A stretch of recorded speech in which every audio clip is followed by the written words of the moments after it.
கர்த்தருடைய பரிசுத்த நாமத்துக்கு ஸ்தோத்திரம். இயேசுவின் நாமத்தில் மறுபடியுமாக நம்முடைய லெந்து காலத்தின் தியான தொடர் காரியங்களுக்கு உங்களை நான் வரவேற்கின்றேன். இன்றைக்கு 32வது நாள். அப்போஸ்தலர் நடவடிக்கை 21வது வசனத்தில் அதிகாரத்தில் 17வது வசனத்திலிருந்து 26வது வசனம் வரை நாம் தியானிக்க போகின்றோம். ஜெபிப்போம்.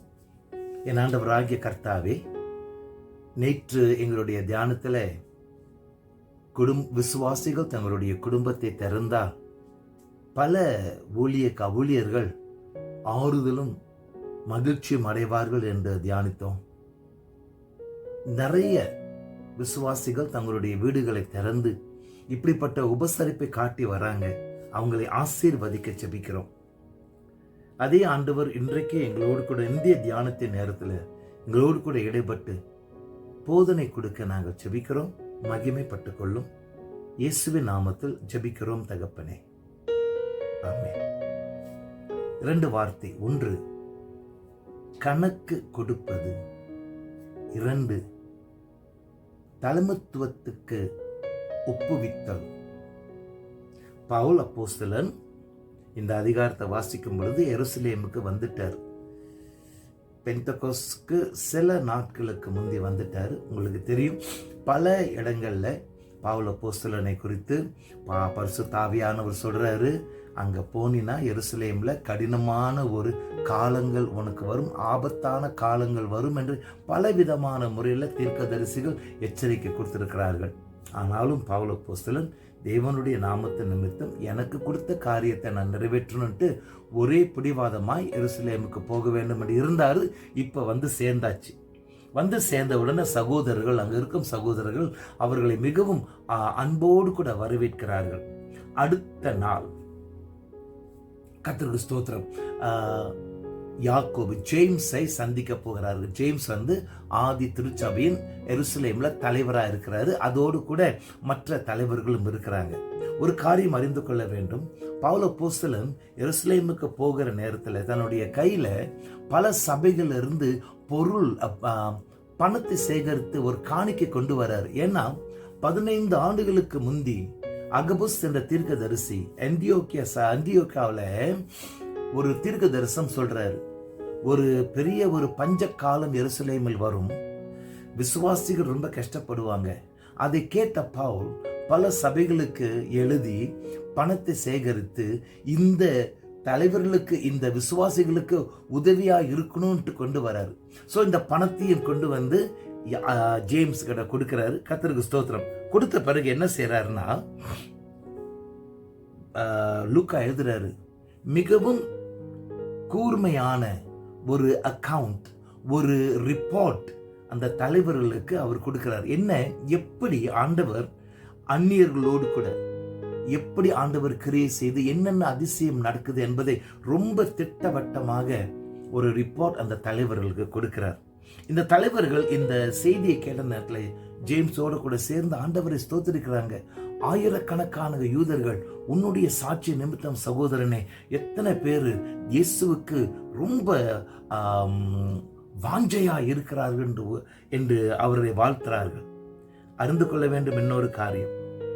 கொஞ்ச நாளுக்கு முந்தி, சில நாட்களுக்கு முந்தி இதே தலைவர்கள் பவுல் அப்போஸ்தலன் தன்னுடைய பயங்கரமான மனம் மாற்றத்துக்கு வந்த பிறகு எருசலேமுக்கு வந்து தலைவர்களை சந்திக்க வராரு.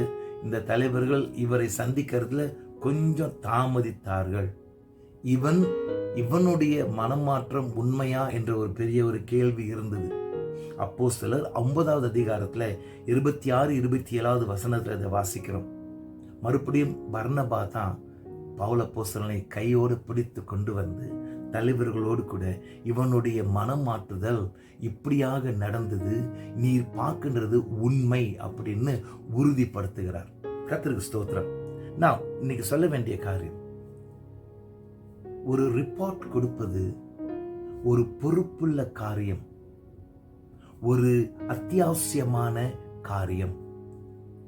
நம்முடைய தலைவர்களுக்கு நாம் என்ன செய்து வருகிறோம் என்பதை கூர்மையாய் கொடுப்பது, ஒரு ரிப்போர்ட் கொடுப்பது தேவையான ஒரு காரியம். பவுல் அப்போஸ்தலன் வேதம் சொல்லுகின்றது, மிகவும் தெளிவாக காரியங்களை கொடுத்தாராம். நிச்சயமாகவே பவுல் அப்போஸ்தலன் ஜெபத்தோடு கூட இந்த ஆண்டவர் எப்படி அந்நியர்களோடு கூட ஊழியம் செய்து அற்புதங்களை செய்தார் என்பதை ஜெபத்தோடு ஒரு ஒழுங்கோடு கூட எழுதி அதை சமர்ப்பிக்கிறார். சில காரியங்களை நம்ம சிந்திக்க வேண்டியது. ஊழியத்துல நம்ம அறிந்து கொள்ள வேண்டிய சில காரியம். நம்பர் 1, நாம் தனிப்பட்ட ரீதியில் அழைக்கப்பட்டு தனியாய் ஊழியம் செய்கிறவராய் இருந்தாலும் இயேசு கிறிஸ்து நமக்கு ஒரு குழு ஊழியத்தை கொடுத்திருக்கிறார் என்பதை மறக்காதபடி நாம் இருக்கணும். தனியாய் செய்கிறதை விட குழுவாய் செய்வது, ஊழியங்கள் செய்வது தகுதியான ஒரு நல்ல ஒரு காரியம். எந்த உலகத்திலையும் எந்த இடத்திலையும் ஒரு குழு சிறந்ததா இருக்க முடியாது. பல குறைகள் இருக்கும். ஆயினும் அந்த குறைகள் மத்தியில ரிப்போர்ட் கொடுப்பது நல்லது ஒரு காரியம். கர்த்தருக்கு ஸ்தோத்திரம். ஏன்னா நான் ரிப்போர்ட் கொடுக்கும் பொழுது நான் பொறுப்புள்ளவன் என்பதையும் காட்டிக்கொள்கிறேன். Accountability is a firewall that prevents abuses in the field. கணக்கு கொடுக்கும் பொழுது நானே என்னை சுற்றிலும் ஒரு பாதுகாவல் வைத்துக் கொள்கிறேன். எந்த வகையிலும் என்னுடைய ஊழியத்தில் துஷ்பிரயோஜனம் செய்யாதபடி என்னையே காத்துக்கொள்ளத்தக்க ஒரு பக்குவமாய் ரிப்போர்ட்டிங் இருக்குது. கர்த்தருக்கு ஸ்தோத்திரம். ரிப்போர்ட்டிங் மட்டுமல்ல, தலைவர்களிடத்துல போயிட்டு இதை செய்தேன் என்று கொடுக்கிற கணக்கு கொடுக்கிறது மட்டுமல்ல, அந்த தலைவர்கள் திரும்ப நமக்கு கொடுக்கும் காரியத்தை கீழ்ப்படிவது, சப்மிட் டு லீடர்ஷிப், அதுவும் மிகவும் அத்தியாவசியமான ஒரு காரியம். இதெல்லாம் கடினமான ஒரு காரியம். இவன் யாரு தலைவன், இவனுக்கு நிறைய குறை இருக்கு அப்படின்னு பலர் குறை சொல்லலாம். ஆனா தேவஜனமே, நமக்கும் குறை இருக்கு. அந்த குறைகள் மத்தியில தான் ஆண்டவராகிய இயேசு கிறிஸ்து தன்னுடைய மகிமையான கிருபை நிமித்தம் நம்மை ஊழியத்தில் அழைத்திருக்கிறார். மாதம் நான் உக்ரான குழுவினருக்கு கொடுக்க வேண்டிய கணக்கு, என்னுடைய ரிப்போர்ட், என்ன செய்தேன், என்ன செய்து கொண்டிருக்கின்றேன் என்று கொடுக்கணும். அவர்களும் என்னோடு கூட சேர்ந்து சில தீர்மானங்கள் எடுக்கும் பொழுது எப்படியா இருந்தாலும் அதை ஏற்றுக்கொண்டு அதை நடைமுறைக்கு கொண்டு வருது ஒரு ஊழிய பாரம் தான், ஊழிய பொறுப்பு தான். இன்னொன்று, இந்த கணக்கு கொடுப்பது ஊழியத்தில் மட்டும் இல்லைங்க.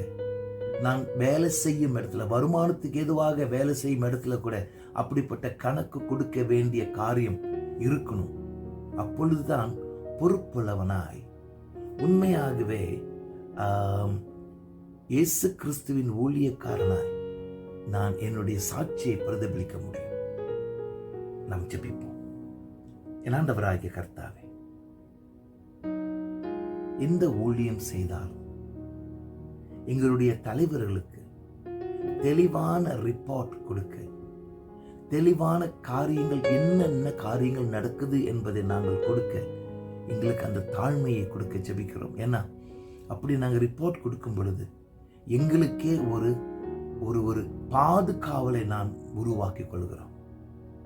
என் ஆண்டவராகிய கர்த்தாவே, தனியாய் ஊழியம் செய்கிறதை விட குழுவாய் ஊழியம் செய்யவும், குழுவில் ஒருவரை ஒருவர் தாங்கவும், ஒருவரை ஒருவருக்கு நாங்கள் கணக்கு கொடுக்கவும், ஒருவருக்கு உற்சாகப்படுத்தவும், அப்படிப்பட்ட ஒரு பக்குவத்தில் எங்களுக்கு குழு ஊழியத்தை கொடுத்து ஆசீர்வதிக்க ஜெபிக்கிறோம்.